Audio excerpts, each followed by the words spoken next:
In this video, I'll be exploring why imaginative fiction media and the series on Netflix, the Chinese series Eternal Love, is so important. First, why is fiction superior to nonfiction? And there's a couple of things. The imagination is always more sophisticated than the cult. So a cultural framework is a dumbed down, somewhat retarded, lagging in time rendition of a cosmology, of a paradigm, of a pattern of interacting. And imagination is able to remediate the crudeness and asymmetries and corruption that exists in the cultural framework, and is a truer representation of the sphere in this sense being a symbol for the larger ecology and symmetry that we are a part of and are grasping to conceptualize through thoughts, through language, through distinctions. We're looking to reform within the limited framework of language that ideal symmetry and grace, that larger ecology of infinite complexity that we are a part of and emerge out of. The political benefit of fiction is that one can have candor. The mathematics of psychology, the mathematics of thought, the mathematics of feeling dictate that, for example,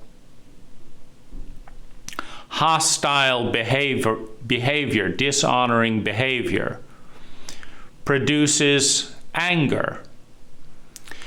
But the cult politics of crude cultures dictate that the authentic mathematics of mirroring and response are met with some form of sanction and punishment.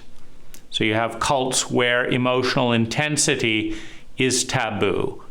So you produce emotional intensity by severe ecstasy or severe violation. But then the expression of that ecstasy is dampened through cult shame, where in order to climb in the rank of the cult, one must deviate from the mathematics of psychology. As a result, one can learn less by reading the edited and sanctioned versions of truth presented in cult or culture than one can in the freedom of imagination in fiction. One of the reasons that Chinese culture, in this case the culture of eternal love, is medicinal to an American such as myself with Western culture, is that all cults are self-referential. There hasn't been a cult in human history that has not considered itself superior to other cults for the rather meaningless reason that it is itself. So within an intelligent metric of analysis, one would measure the sustainable human well-being of the population and the energy expenditure of said population. And if a population is maintaining high levels of sustainable human well-being with minimal expenditures of natural resources, of time and money, one has to consider them a highly sophisticated and intelligent cult, because an intelligent individual and an intelligent culture aspires to have a higher yield of sustainable human well-being with lower energy consumption. That's a state of grace. Cults do not reference these outside metrics in validating themselves. They reference the fact that they exist as the basis for being superior to all other cults. This is it's an egocentricity that is symptomatic of psychological illiteracy, of trauma, of stupidity. It's nothing that leads one towards the transcendence of one's own ego, which in the larger sense is one's own cult, to something bigger than the self. Cults also defend their own self-referential status quo by attacking anything that diverges from the norm of the cult. In attacking anything that is different from the norms of the cult, it puts pressure on members of the cult to conform in areas that are considered real.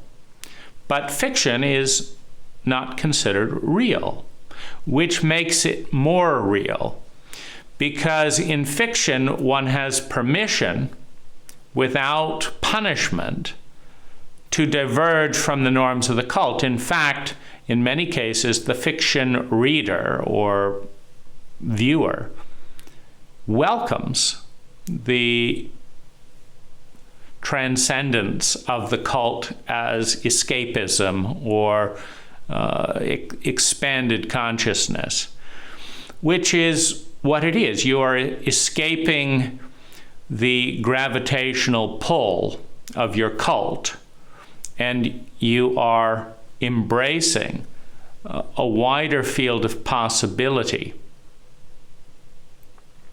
So fiction is truer than fact as presented within the paradigm, within the box of cult norms. And fiction that widely diverges, starts off, launching from another cultural vantage point, can take one particularly out of orbit of cult norms into not only a more expanded truth, but a different direction.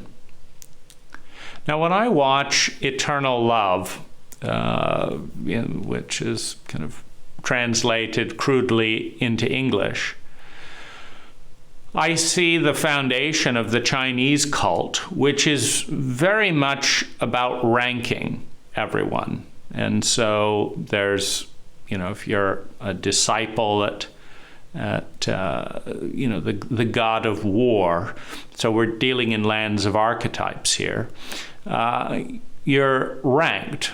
And you're referred to primarily not as your name, but as your rank. Are you number 16 or 17? Well, number 16 is higher ranking. And so one takes the Chinese ranking system where the beginning, as with Thai culture, one begins by establishing one's rank. And you have, different bases of doing that.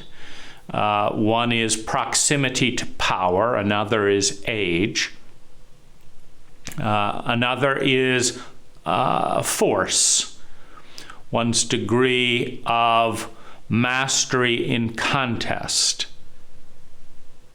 Be that in chess, be that in with sword, be that with magic.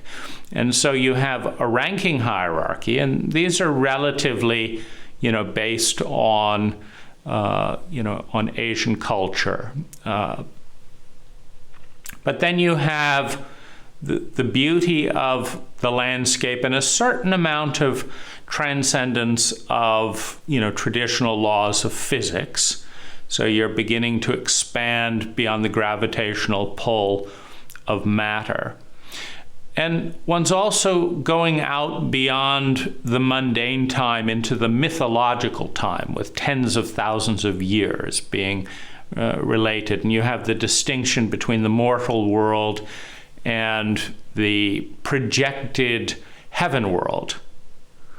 But it's also valuable to understand that the mythology of a culture will communicate the flaws of the culture on a more mundane level. And so one can see the cruelty of the gods representing the cruelty of the family parental system. Because to a child, the parents are the gods, and to a culture, the mythologies, the projected deities are the gods. But fractally speaking, they're an echo of the same pattern. One projects the deities on a more grandiose and perfect level within the parental paradigms. If one understands that each of the archetypes, of which are kind of like the true colors, the primary colors of the psyche. So you have the primary colors in the color wheel, and then you have the primary colors in the psyche. And they are formed by one another. They are part of a dimension. There is paradox and opposites that complement one another. The best paintings bring richness and depth by utilizing many of the colors in contrast, where the blacks contrast to bring the luminosity more into focus. But the long timescapes, tens of thousands of years, hundreds of thousands of years, speak of these mythological archetypes. They allow an examination of the status quo, or the projection of the ideal to be examined. Because at any moment in time, different cults reference different ideals. So we have cleanliness is next to godliness. That takes you in a certain direction. And it can go quite far in that direction. We get to bleach, we get to whites, we get to chemically clean teeth, we get to perfect, removing blemishes and airbrushing and media. This cleanliness is next to godliness takes you in a certain direction. But at a certain point, it becomes evil. Meaning, if you have evolution, the framework for life, the framework for growth and blossoming as the constructive direction, evil, the opposite of live, in the spelling of the word, is going backwards. is retarding complexity, diversity, sustainability. And you can take any impulse towards goodness and you can take it to an extreme where it becomes damaging to the whole it initially set out to get closer to. The wholeness of healing that begins by moving in a certain direction can become the toxicity of imbalance in the other direction if you continue dogmatically out of reference to that dance of the whole. And so you can then start to see the fanaticism of cleanliness, being I can't garden because then I'd get my hands dirty. I don't want to touch live plants. I don't want to be near earth. I want to concrete things over. And you can move in the direction of dis-ease, of imbalance, of fanaticism from that initial, before eating, wash your hands, to where even eating is a little bit diabolical because you've got all these microorganisms in living food and it's disgusting. And, I just want to wash my hands 20 times a day. Every single virtue becomes a vice because the center of the sphere is the point of grace. And as the sphere moves and as life moves, the angle that moved us towards the center can pass through the center and through the other side of the sphere. The angle of, I have no discipline in my life, I'm going to create structure and order, and I'm going to create more structure and more order. I'm going to organize every day. I'm going to organize every hour. I'm going to organize every 10 minutes. It can move past the point of grace and balance, into obscenity. And that's the mythological domain allows one to see both the virtue of something and how one can go past that virtue. What is that point where it's truly giving life, giving grace? Because when you're dealing with the archetypal language of the primary colors of the heart, of the psyche, of the mind,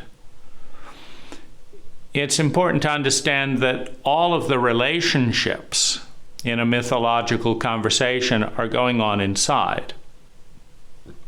You have the inner ages, you have the true mathematics of feelings and psychology, you have the mathematics of impact. If I put 3 drops of black in yellow, and mix it into the palette and spread it, it has exactly the impact of 3 drops of black on the yellow. And when you have a visitation from one part of the psyche to another part of the psyche for 10 minutes, you have exactly the impact of 10 minutes in that interaction. The mathematics of the psyche are pure. The mathematics of the cult are willfully dampened and fuzzy because many of the aspects of the cult are cruel, ignorant, stupid, hypocritical, and completely dysfunctional. But they are the norm, and having norms provides a stability, a certainty that has a function. And so they are passed on to the individual under the guise of goodness because they are norms, and norms are important. But the norms used in every cult are in every case dysfunctional to some degree. They're low on the intelligence continuum. And so they have a low impact, a low resonant impact. And the question is, what are you supposed to do with the data that says this protocol is fucked up?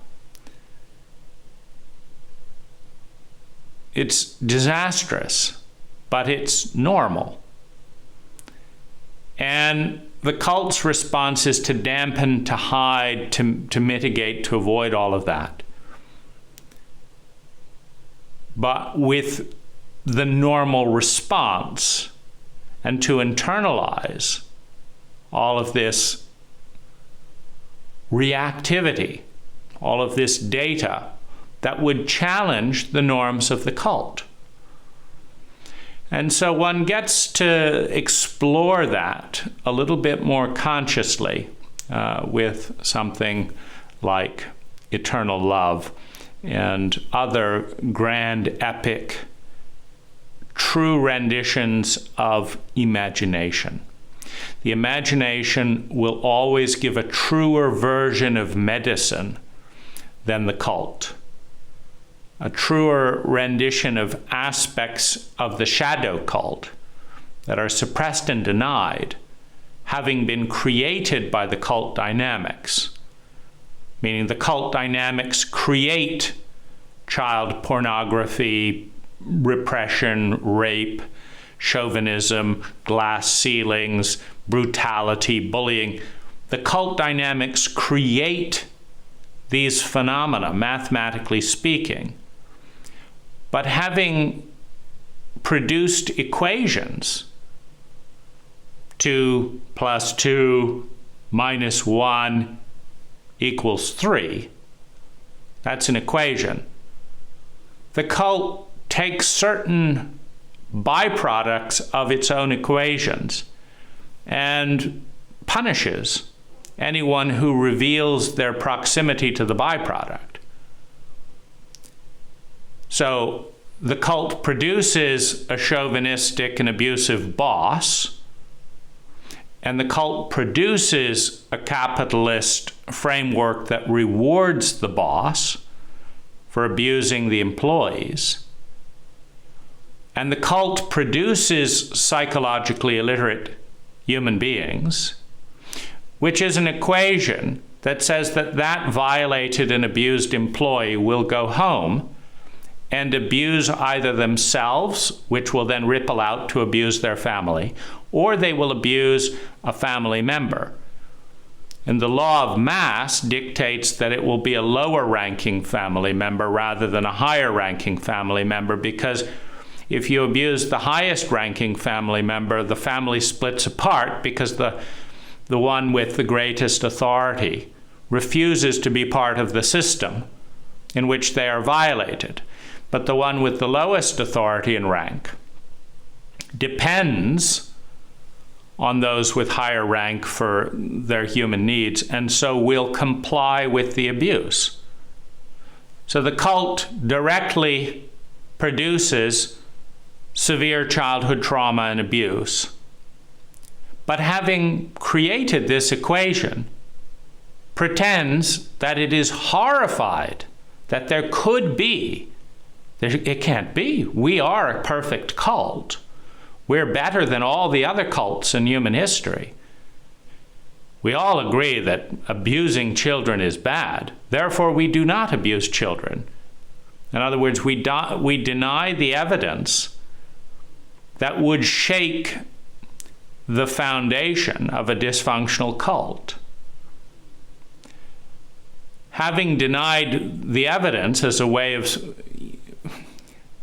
avoiding the invalidation of the status quo, we then punish anyone who reveals the contravening evidence that would shake our identity. And we basically create varying layers of defenses that say, if you show up in this taboo area, you will be punished. Now, we'll continue doing what we're doing over here to produce the taboo, but then we will punish you if you show up within the framework of the taboo, which then is a double whammy, because we're going to create a mathematical framework that generates high levels of child abuse. And then we will punish the children directly or indirectly by punishing the parents for being seen in the abuse dynamic. So children need secure parents that don't abuse them, which means their parents need education and parental literacy. But the cult doesn't do that. When they discover abusive parents, they don't heal the innate trauma in intergenerational abuse cycles of the parent. Instead, they publicly shame the family rather than shaming the cult that produced the family. That's like publicly shaming the lettuce plant, but not examining the water system and the soil that produced the lettuce plant. The lettuce plant will grow as healthy as it can within the ecological conditions of the farm. But a profoundly narcissistic and insane farmer will produce poor soil, poor water, not aerate and cultivate the soil properly, not protect the lettuce from winds, and then shoot at the lettuce that doesn't taste as good as a lettuce that grew in good conditions, as a way of transferring the incompetence of the farmer, beginning with selecting the land. Is this land even appropriate for growing lettuce? So cults scapegoat the individuals who reveal the dysfunction of the cult as a way of maintaining the status quo. And the status quo is useful in that it allows a tremendous amount of sleep and unconsciousness, because you can do whatever it is you're doing out of routine, out of habit. A routine is unconscious. A habit is unconscious. You become conscious when you diverge from that.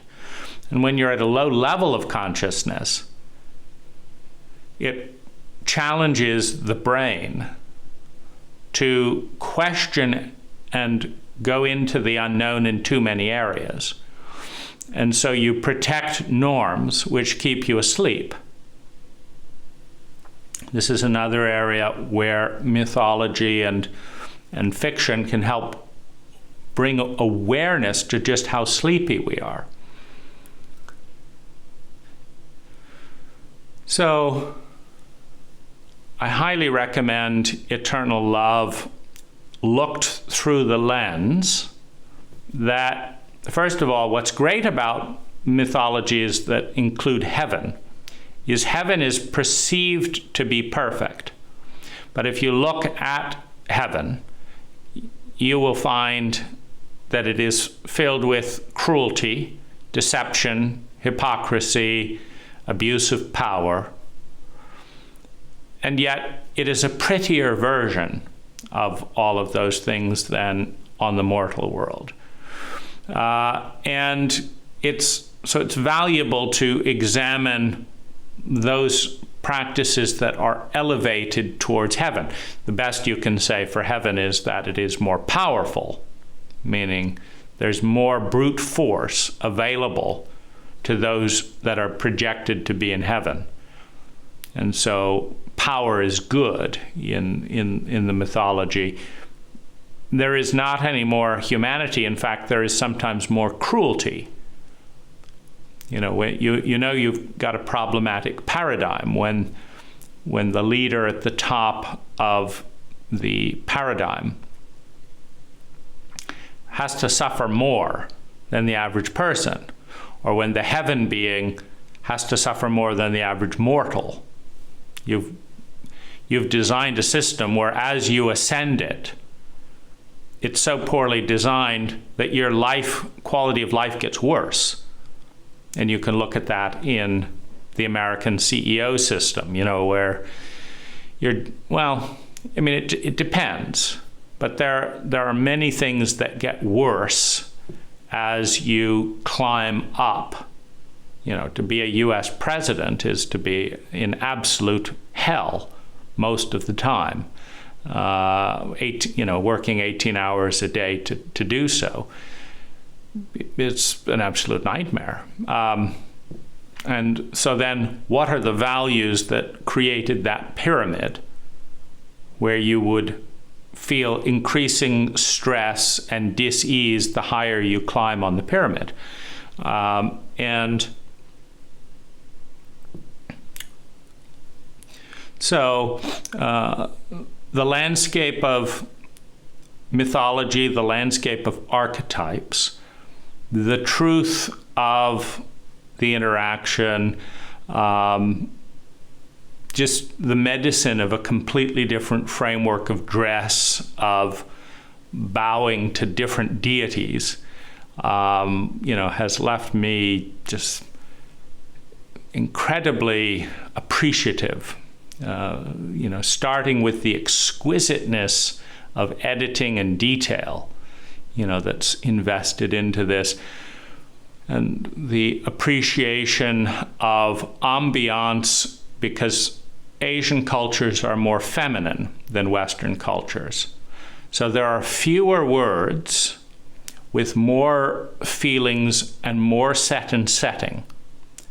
So set and setting is the feminine counterpart, and you look at that in the crudest sense around sex, where a very feminine woman doesn't feel like having sex unless the smell, the light, the ambiance is conducive to it.